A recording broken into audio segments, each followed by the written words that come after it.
Most systems don't fail. They work exactly as designed.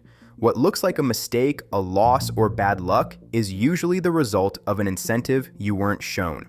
Let's take a closer look. When people talk about gyms, they usually talk about motivation, discipline, consistency, willpower. If someone stops going, the story feels personal. They lost motivation. They didn't try hard enough. They fell off. But what if that story is incomplete? What if the gym itself was never built around the assumption that most people would keep showing up? Because when you step back and look at how gyms actually make money, a very different picture appears.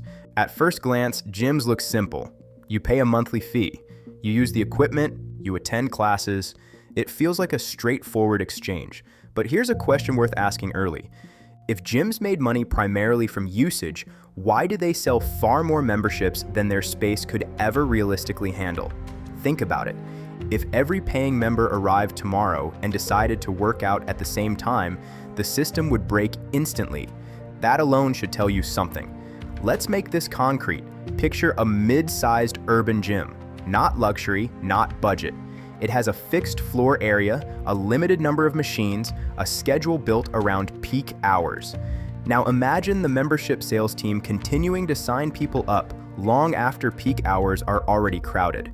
Why would they do that? Because the gym is not selling access to machines. It's selling access to possibility. Most gyms already know something most members don't want to admit. They know that. Attendance drops sharply after the first few weeks. Most members settle into irregular patterns. A large percentage eventually stop coming altogether. This isn't speculation. It's historical data. And that data shapes everything: pricing, layout, staffing, contracts. If you've ever joined a gym in January, you've seen the system under stress. Suddenly, parking is difficult. Lockers are full. Classes are overbooked. And if you've been a member for a while, you've probably thought the same thing. I can't wait until this dies down. That thought alone reveals the truth. Even regular gym goers rely on others not showing up. Now notice what happens a few weeks later. The crowds thin out, the machines free up, the gym becomes comfortable again. From the gym's perspective, this isn't a disappointment, it's relief. The system is returning to its optimal operating state. Walk into that same gym on a weekday afternoon. The lights are on, music plays softly, staff are ready. But the space is nearly empty. And yet, revenue hasn't dropped. Thousands of members are still paying. The building is still profitable. So ask yourself, if absence doesn't hurt the business, why would presence be the goal? Here's where the model becomes clear. Gyms don't optimize for attendance. They optimize for predictable billing. What matters most is not how often you come, but how reliably you pay. And that changes how everything is designed. Think about contracts. Why annual memberships? Why auto renewals? Because gyms understand something subtle. Most people don't make an active decision to keep paying. They simply fail to make the decision to stop. That gap between intention and action is where the business lives. If you've ever said, "I'll cancel next month," and then forgot, you weren't careless. You were human. And the system was built around that fact. Now, let's talk about equipment again, because this part is often misunderstood. A treadmill does not generate revenue by being used. It generates revenue by existing. Once the membership is sold, the marginal cost of your attendance is low. The marginal cost of your absence is zero. That asymmetry is everything. This is why gyms can appear welcoming while still benefiting from disengagement. They don't need to push you away.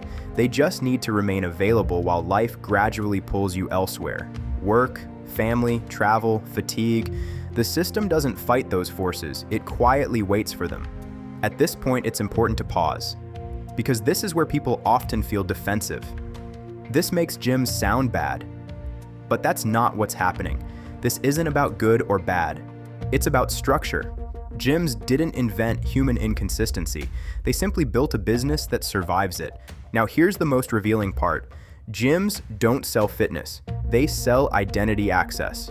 As long as you're a member, you're still someone who goes to the gym, even if you haven't been in weeks. That identity buffer is powerful. It delays cancellation, it reduces guilt, it keeps the option alive, and options are valuable. Have you ever hesitated to cancel because it felt like closing a chapter? Like admitting something out loud? that feeling isn't weakness. It's exactly what the product is designed to preserve. So when you stop showing up, nothing has gone wrong. You didn't break the system, you completed it.